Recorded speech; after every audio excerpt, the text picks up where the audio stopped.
ನಮಸ್ತೆ, good morning. ಈಗಿನ generation ಹುಡುಗಿಯರಲ್ಲಿ ಜಾಸ್ತಿ ಪ್ರಾಬ್ಲಮ್ ಆಗ್ತಿರೋದು PCOD ಮತ್ತು PCOS.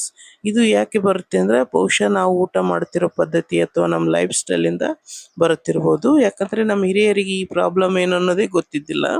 ಅದಕ್ಕೋಸ್ಕರ ಇವತ್ತು ನಾವು PCOS ಅಂದರೆ ಏನು ಅಂತ ತಿಳ್ಕೊಳ್ಳೋಣ. PCOS ಅಂದರೆ ಪಾಲಿಸ್ಟಿಕ್ ಓವರಿ ಸಿಂಡ್ರೋಮ್ ಅನ್ನು ನಿವಾರಿಸಲು ಅಗತ್ಯವಾಗಿ ಬೇಕಾಗುವ ಜೀವನ ಶೈಲಿಯ ಬದಲಾವಣೆಗಳು. ಅಗತ್ಯ ಜೀವನ ಶೈಲಿಗಳು.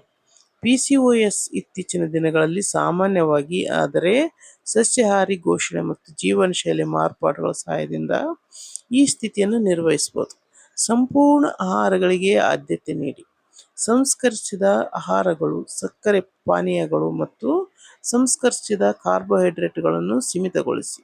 ಯಾಕಂದರೆ ಸಂಸ್ಕರಿಸಿದ ಈ ಎಲ್ಲ ಆಹಾರಗಳು ನಮ್ಮ ದೇಹಕ್ಕೆ ಸೂಕ್ತವಲ್ಲದ ಕಾರಣ ಈ ಎಲ್ಲ ಪ್ರಾಬ್ಲಮ್ ಬರ್ತಿರ್ಬೋದು. ಅದಕ್ಕೆ ಅವನು ಸೀಮಿತಗೊಳಿಸಿ.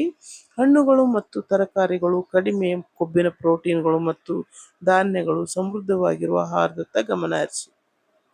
ಸಂಕೀರ್ಣ ಕಾರ್ಬೋಹೈಡ್ರೇಟ್ಗಳನ್ನು ಆರಿಸಿ ಬಿಡಿ. ಬ್ರೆಡ್ ಮತ್ತು ಪೇಸ್ಟ್ರಿಗಳಂಥ ಸರಳ ಕಾರ್ಬೋಹೈಡ್ರೇಟ್ಗಳಿಗಿಂತ ಧಾನ್ಯಗಳು, ಕ್ವಿನೋವಾ ಮತ್ತು ಕಂದು ಅಕ್ಕಿಯಂಥ ಸಂಕೀರ್ಣ ಕಾರ್ಬೋಹೈಡ್ರೇಟ್ಗಳನ್ನು ಆರಿಸಿ. ಫೈಬರ್ ಸೇವನೆಯನ್ನು ಹೆಚ್ಚಿಸಿ. ರಕ್ತದ ಸಕ್ಕರೆ ಮಟ್ಟವನ್ನು ನಿಯಂತ್ರಿಸಲು ಮತ್ತು ಜೀರ್ಣಕ್ರಿಯೆಯನ್ನು ಸುಧಾರಿಸಲು ಸಹಾಯ ಮಾಡಲು ಬೀನ್ಸ್, ಬೇಳೆ ಮತ್ತು ತರಕಾರಿಗಳಂಥ ಫೈಬರ್ ಭರಿತ ಆಹಾರಗಳನ್ನು ಸೇವಿಸಿ.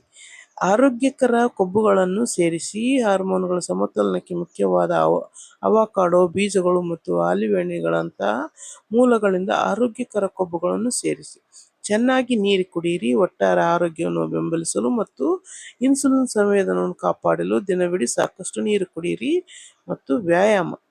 ವಾರದಲ್ಲಿ ಹೆಚ್ಚಿನ ದಿನಗಳಲ್ಲಿ ಕನಿಷ್ಠ 30 ನಿಮಿಷಗಳ ಕಾಲ ಮಧ್ಯಮ ತೀವ್ರತೆಯ ಏರೋಬಿಕ್ ವ್ಯಾಯಾಮವನ್ನು ಮಾಡಿ. ಉದಾಹರಣೆಗೆ ಚುರುಕಾದ ನಡಿಗೆ, ಜಾಗಿಂಗ್, ಸೈಕ್ಲಿಂಗ್ ಅಥವಾ ಈಜು.